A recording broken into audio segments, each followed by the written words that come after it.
ഇത് നിങ്ങൾക്കുള്ള നെക്സ്റ്റ് ചലഞ്ചാ. ഈ മെഴുതിരി കിടത്തണം. ഇതാണ് ചലഞ്ച്. ഊതി കിടത്താൻ പാടില്ല, പകരം ഈ ബലൂൺ വെച്ചിട്ട് വേണം ഇത് കിടത്താനായിട്ട്.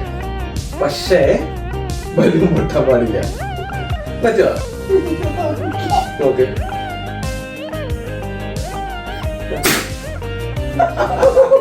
പൊട്ടി അത് നോക്കി. ഓക്കെ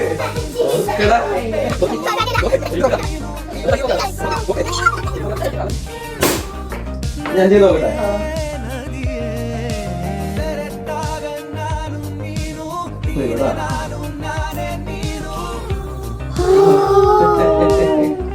ഇഷ്ടമായി മുന്നിന്? നിങ്ങക്ക് മനസ്സിലായി ഇത് എന്തുകൊണ്ടാന്ന്? യെസ്, മനസ്സിലായില്ലെങ്കിൽ കമന്റ് ചെയ്യട്ടാ.